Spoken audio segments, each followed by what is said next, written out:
বিসমিল্লাহির রহমানির রহিম 81 পেজের 4.1 লগ সূচক 13 নং প্রশ্ন আলোচনা করব। সম্মানিত ভিউয়ার্স, দুটো x এর মধ্যে একটা x কমন a - b লিখলাম আমি। a - b, তারপর উপরে আছে 1 ডিভাইডেড ab ইনটু ছিল ইনটু দুটো x এর একটা x b - c, তার উপরে পাওয়ার আছে কত 1 ডিভাইডেড bc। কেন এখানে মাইনাস হলো? এই ভাগ চিহ্ন থাকার কারণে মাইনাস হলো। ইনটু আবার এখানে দুটো x এর একটা x c, আর এই ভাগ চিহ্ন থাকার কারণে মাইনাস এই আছে। পাওয়ার দেবো কত আমরা 1 ডিভাইডেড c, একটা দুটো তিনটে এক্স, তাহলে তিনটে এক্স এর মধ্যে একটা এক্স নেবো আমরা।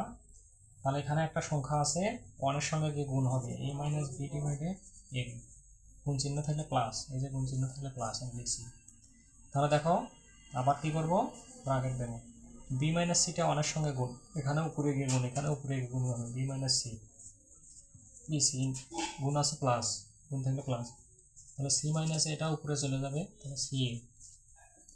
এখন x, তিনটা সংখ্যা আছে a a, দুটো এর মধ্যে একটা a, দুটো b একটা b, দুটো c একটা c, তাহলে a b। তাহলে এখন আমরা বাদ দেবো a b, এখানে a b আছে, এখান থেকে a b বাদ দেবো, বাদ দিলে এখানে c ইন্টু a - b, তাহলে c into a - b plus, এখন দেখো bc, b আর c যদি আমি এখান থেকে বাদ দেই, তাহলে আমাদের a থাকবে a ইন্টু b - c, তাহলে a into b - c plus, এখানে কি থাকবে এ বি, সি আর এ, সি এ মাঝখান থেকে যদি বাদ দেয় তাহলে মাঝখানে থাকবে B, B into C minus A, B into C minus A, X to the power C আর এ গুণ করে সি এ মাইনাস সি আর বি গুণ করে লিখবো সি বি প্লাস এ আর বি গুণ করে লিখবো এ বি প্লাস প্লাস মাইনাসে মাইনাস এ আর সি গুণ করে লিখবো হচ্ছে এ সি প্লাস বি আর সি গুণ করে লিখবো বিসি প্লাস মাইনাসে মাইনাস বি আর এ গুণ করে লিখবো আমরা হচ্ছে বি।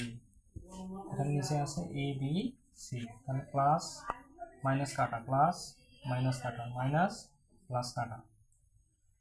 তাহলে এখন দেখো এ বি, এখানে আছে সি এ, তাহলে এ সি, এখানে ছিল এ বি, এখানে আছে আমাদের এ বি।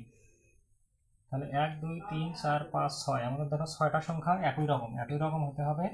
তাহলে আমরা কাটতে পারবো, 3টে প্লাস 3টে মাইনাস, তাহলে এক্স পাওয়ার 0, তাহলে এখানে 0 লিখতে পারি, 0 ডিভাইডেড এ বি সি, তাহলে 0 দিয়ে কোনো সংখ্যা যদি ভাগ করি তাহলে 0ই হবে, তাহলে এক্স পাওয়ার 0 সমান 1, এটা হচ্ছে রাইট হ্যান্ড সাইড।